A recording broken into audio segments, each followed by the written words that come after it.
Notre monde a été bouleversé par l'arrivée de l'informatique et en est devenu numérique. Pour ne pas subir ce nouveau monde, il faut le comprendre et ne pas se restreindre seulement aux usages. En bref, il faut piger pourquoi on clique. Alors, sur votre droite, vous pouvez admirer les premières machines informatiques dont je vous parlais tout à l'heure. Surtout, s'il vous plaît, ne pas toucher, c'est du matériel fragile. Venez. Alors, veuillez me suivre pour un aperçu de la place de l'image dans notre société. Suivez-moi, s'il vous plaît. Comment ils ont pu conserver des trucs aussi moches? On dirait des boîtes de conserve. Parce que c'est surtout la beauté des idées et des penseurs qui comptait. Le design, c'est du détail. Hein? Ouais. Venez me suivre, nous allons dans la prochaine salle.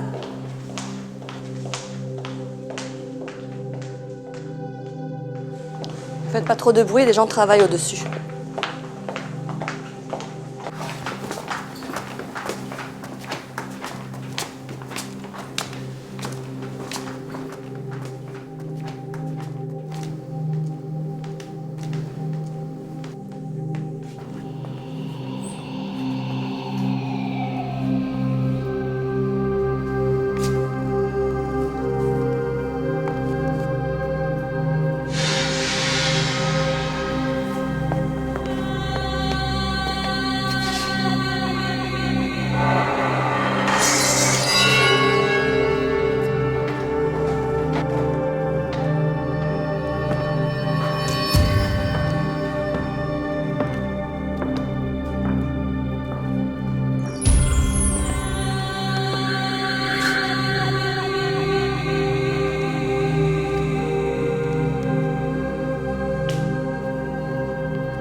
Magnifique. Tu vois ces écrans? Ada Lovelace, Alan Turing, Grace Hopper, les pionniers de l'informatique. Ces gens-là comptent parmi les fondateurs de notre ère numérique. Ils ont à leur manière marqué l'histoire, notre histoire. Fidèles à leur passion, ils ont travaillé modestement à la traduction de ces principes fondamentaux. Mais c'est bidon, c'est quoi ces vieux là, et ces machines et ces écrans?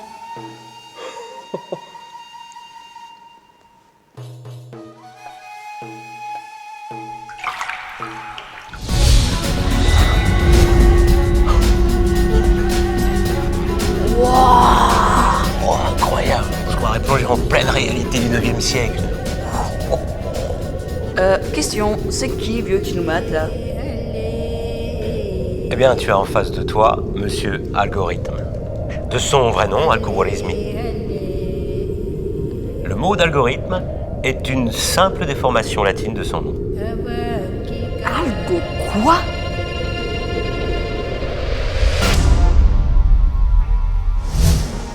Il faut comprendre la différence entre penser et calculer. Penser, c'est la noblesse de l'esprit, et ça reste difficilement explicable. Calculer est bien plus simple et systématique, et pour tout dire mécanisable. Il s'agit de résoudre un problème précis en suivant un mode d'emploi précis en vue d'une application donnée, par exemple trier une liste d'objets, multiplier de nombres ou améliorer une photo. L'algorithmique est la science de l'organisation des opérations à effectuer. Elle travaille sur des opérations abstraites, comme l'addition de deux nombres.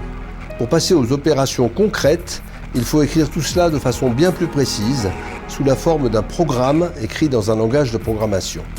Retiens bien que le but final de l'informatique est d'évacuer la pensée du calcul afin de le rendre exécutable par un ordinateur, qui lui est une machine fabuleusement rapide et exacte, mais fabuleusement stupide et complètement dénuée de pensée.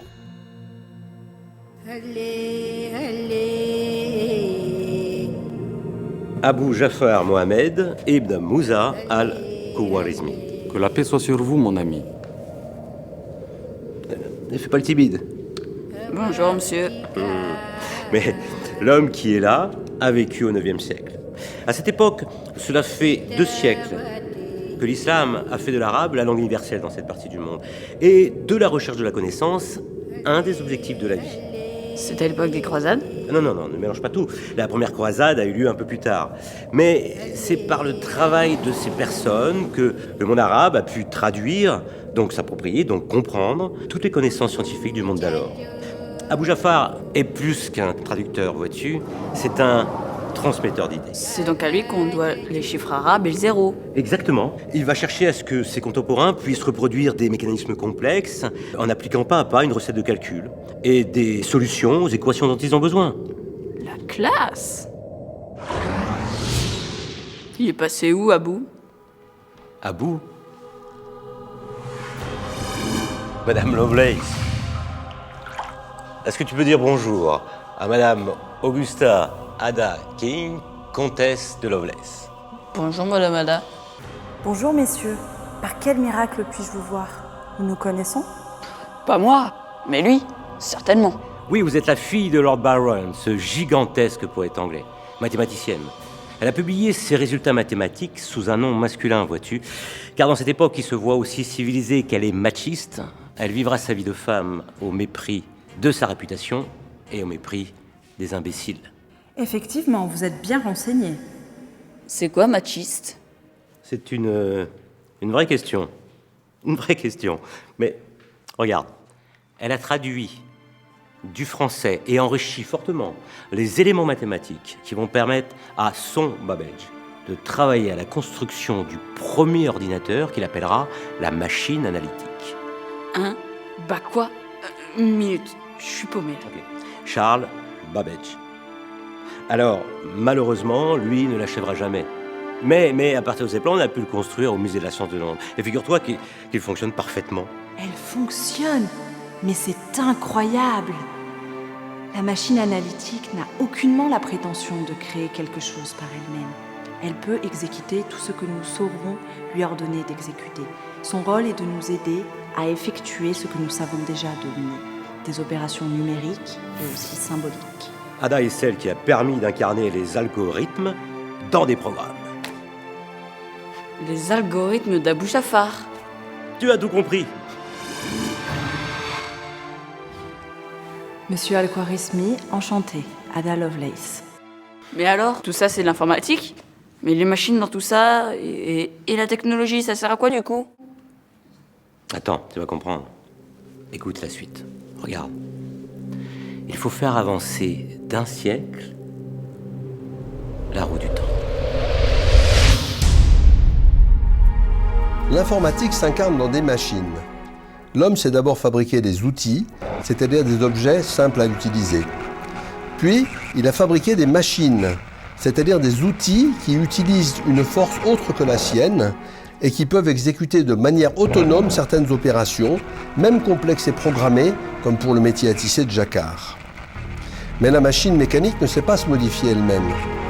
Au contraire, l'ordinateur, qui est une machine à information, sait modifier son propre programme et devient ainsi une machine véritablement universelle. Et Turing a montré que toutes les machines universelles connues sont équivalentes. Elles permettent toutes de maîtriser l'intelligence mécanique. Alors, les machines dans tout ça? Allez-y, racontez! Alors regarde, voici Alan Madison Turing. C'est ce petit homme rêveur qui a créé dès 1936 l'article fondateur de la science informatique. Il a compris comment quelques opérations élémentaires de calcul étaient universelles. C'est-à-dire pouvaient être combinées pour exécuter tous les algorithmes du monde, donnant ainsi un coup d'envoi à la création des calculateurs universels programmables. Alors, Alan Turing a fait basculer le monde de l'ère industrielle à l'âge du numérique, donnant le fondement théorique de l'informatique. Tu vois, c'est dans le fracas des bombes nazies, fauchant des centaines de vies humaines chaque jour, que ce scientifique va commencer à changer le cours de l'histoire. Comment ça? Alors voilà, nous sommes en 1943. Tu as vu les grandes lignes de la Deuxième Guerre mondiale à l'école, hein? Eh bien, à cette époque, les nazis communiquaient entre eux très facilement grâce à une machine de cryptage appelée Enigma. Cela ressemble à une simple machine à écrire dotée d'un mécanisme de roue codeuse permettant de mélanger les lettres à la sortie, tout en transmettant un message sans que personne ne puisse le décoder. À la réception du message, une machine identique réingurgite le texte, les roues codeuses tournant à l'envers, comme dans un miroir, le message ressort en clair. Si je peux me permettre, nous nous sommes emparés d'une telle machine depuis bien longtemps. Les nazis le savent, mais s'en moquent complètement. Ah bon? Oui, c'est comme une carte bleue, si t'as pas le code, ça sert à rien. En fait, l'histoire est bien plus stupéfiante, si vous me le permettez. Car le code a été en fait cassé dès 1933 par des mathématiciens polonais. Mais le calcul durait trop longtemps et il leur fallait plusieurs jours pour pouvoir le déchiffrer. Alors que les nazis, eux, changeaient le code presque quotidiennement. Tout à fait, monsieur Turing, tout à fait. Ce sont les fameuses bombes de Turing que vous avez mises au point. Yes. Et qui, en mécanisant le processus et en l'accélérant considérablement, vont changer le cours de la guerre. Je dois aussi te parler de Grace. Messieurs, que puis-je pour vous? Madame la future contre-amirale de marine, Grace Brewster Murray Hooper. Madame Hooper ne fait pas dans la dentelle. Pas question de se laisser gâcher la vie par les hommes, par les machines. Dites donc, je peux savoir ce qui vous amuse? Non, je racontais à ce jeune garçon que vous aviez travaillé sur le premier gros ordinateur numérique entièrement automatique d'IBM, le Harvard Mark I. C'est juste. Et à qui ai-je l'honneur? Non, je suis qu'un modeste professeur. Ouais, c'est modeste. Vous êtes plutôt calé, je trouve. Hein. Bon, parlons plutôt de vous. Alors, tu sais qu'à cette époque, seuls d'étranges mathématiciens étaient capables de programmer ces monstres électroniques. C'était du langage machine. C'est-à-dire en spécifiant un à un chaque ouverture et fermeture des circuits électroniques de la machine. Ça va, tu me suis? Honnêtement? Non. J'ai une petite anecdote à vous raconter sur le Mark II. Un jour, le gros calculateur tomba en panne. On y trouva un papillon de nuit coincé dans le circuit relais. L'insecte fut ôté avec soin et placé dans le journal de bord. Et on nota la mention « First actual case of bug being found ». C'est donc de là que vient l'expression bug informatique? Trop fort! Exact. Et ces premiers ordinateurs n'étaient quasiment pas utilisables à grande échelle. Alors c'est Grace qui a fait sauter ce verrou, en défendant l'idée qu'un programme doit pouvoir être écrit dans un langage formel proche de l'anglais.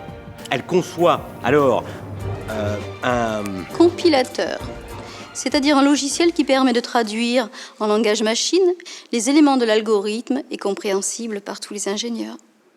Ça peut être pratique.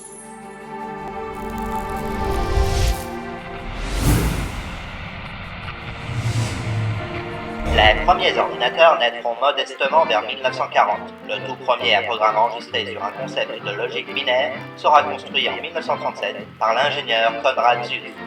Il sera suivi en 1943 par la machine de l'américain Aiken. En 1944, le physicien théoricien John von Neumann décrit la première architecture dite de von Neumann, qui a triomphé et qui est celle de l'immense majorité des ordinateurs d'aujourd'hui. Mais alors, en fait, Grace va faire exploser le développement numérique pour aboutir à ce qu'on a aujourd'hui.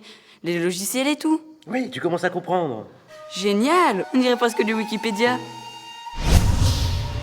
Quand Grace s'est éteinte en 1992, les ordinateurs entraient dans les foyers. Ils ne coûtaient plus le prix d'une maison ou d'une voiture, mais celui d'une télévision. Ils ont fait exploser les communications au niveau mondial, avec en particulier Internet. Ils nous ont toutes et tous fait basculer de l'ère industrielle à l'ère numérique. Notre planète est devenue un fragile village humain où le web est notre quotidien. Je pense comme Jérôme Chailloux que le web est l'invention la plus utile à l'humanité depuis sa pire invention, la bombe atomique. Alors, et Internet dans tout ça? Alors voilà, qui nous a ouvert la notion d'information?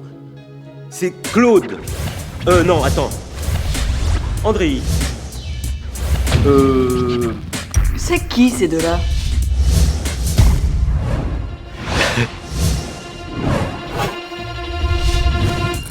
Stop! Regarde. La classe à Las Vegas, prof. Tu vois cette image? Elle semble parfaite. Et pourtant, nous lui avons enlevé toute l'information que ton œil ne peut pas voir, afin de la rendre moins lourde qu'une image brute. C'est comme pour la musique avec les MP3 de ton mobile. Le fichier reste donc tout petit à mémoriser et à envoyer, mais reste presque parfait. Et c'est grâce à vous, regarde, grâce à vous, Claude et Wood Shannon, vous qui avez défini la quantité d'informations de manière mathématique, avec la théorie des probabilités que vous avez mise en équation, vous, Andreï Nikolaevitch Kolmogorov. C'est ce qui a changé un peu la vision du monde dans les échanges numériques. Tout simplement génial. Merci. L'information est une matière abstraite qui se mesure. Un message, quelle que soit sa valeur réelle ou supposée, peu importe son sens exact ou erroné, contient une quantité précise d'informations. L'atome d'information est l'élément binaire, le bit, comme oui-non, 0-1 ou bien vrai-faux. Savoir de quelqu'un si c'est un homme ou une femme, s'il est jeune ou vieux, s'il est petit ou grand, c'est très schématique, mais ça nous donne déjà 3 atomes d'information sur lui, donc 3 bits. On peut penser que le web du futur sera personnalisé, c'est-à-dire qu'il prendra en compte le contexte de l'utilisateur, son profil, etc., qui sera dynamique, qui sera ubiquitaire et qui sera sémantique. C'est qui elle? Rosdiane Kunz, qui a aidé à construire le web sémantique, qui désigne un ensemble de technologies visant à rendre l'information du web accessible et utilisable par tous les programmes logiciels, grâce à un système de métadonnées. Et alors, c'est quoi? Rose, elle explique très bien, très bien. Donc le web sémantique, c'est une vision de Tim Berners-Lee où l'idée, c'est de rendre la sémantique des ressources du web explicite de manière que des programmes puissent l'exploiter au même titre que des hommes actuels. Actuellement, si vous prenez un moteur de recherche classique et que vous cherchiez tous les documents concernant un accident de véhicule, alors ces moteurs classiques, ils vont chercher en fait tous les documents dans lesquels les mots accident et véhicule vont apparaître. Et si par contre un document décrit une collision entre un camion et un vélo, si les mots accident et véhicule n'apparaissent pas, un tel document ne sera pas retrouvé par le moteur de recherche. Et pourquoi? Tout simplement parce que contrairement à nous humains, le moteur de recherche ne sait pas qu'une collision c'est une sorte d'accident et qu'un camion et un vélo ce sont des sortes de véhicules. Et donc l'idée du web sémantique c'est cela, c'est d'essayer de rendre cette information disponible à un programme sous forme de ce qu'on appelle des ontologies. Je comprends mieux maintenant. Dites prof, pourquoi tout le monde ne parle pas comme elle? Elle nous ouvre les portes d'un futur où le web devient sémantique. Prof. Mais c'est quoi la question? Non, rien. Dites comment on fait pour mesurer l'information? Comment on fait pour coder les objets numériques? Coder des objets numériques, ça veut dire les représenter des objets réels, les convertir en objets virtuels, c'est-à-dire des 0 et des 1 qui sont décodables par un ordinateur.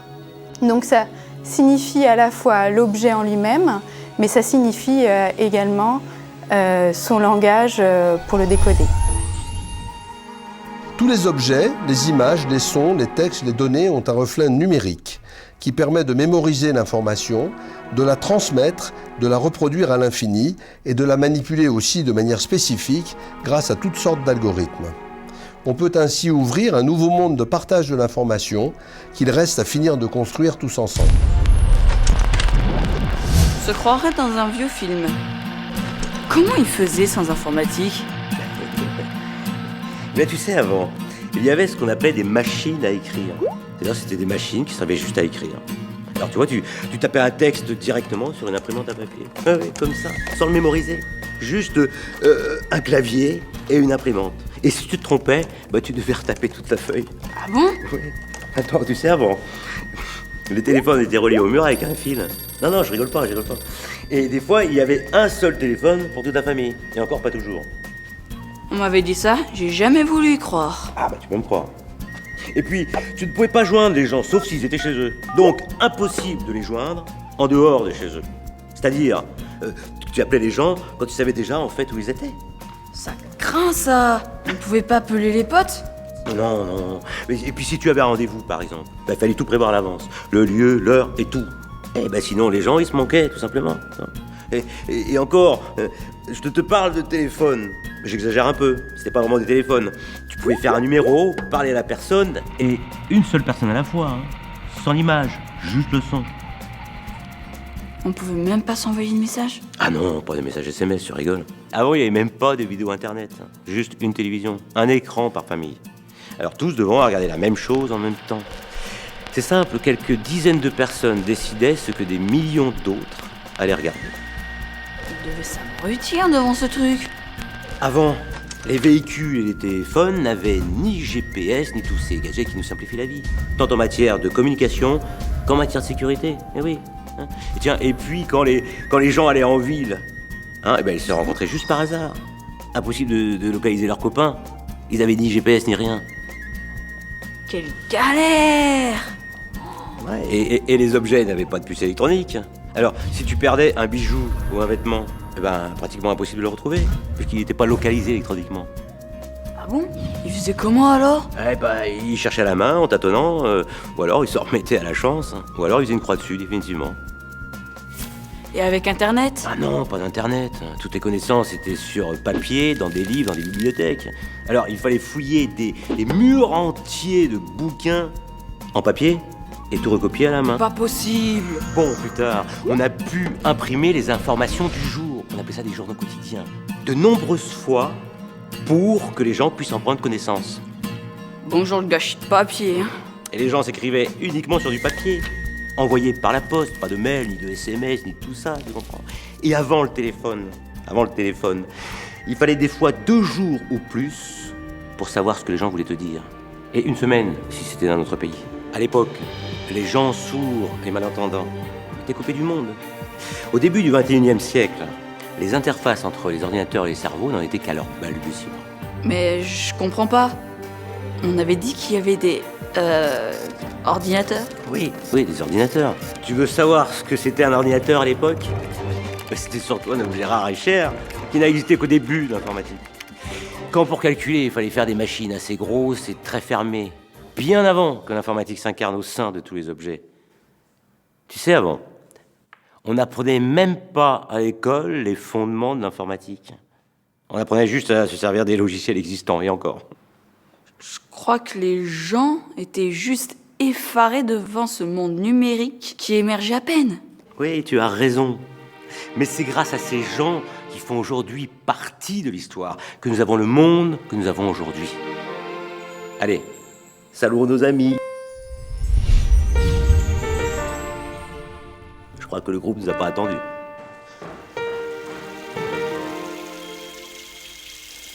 Il pleut. Vite, faisons venir la navette.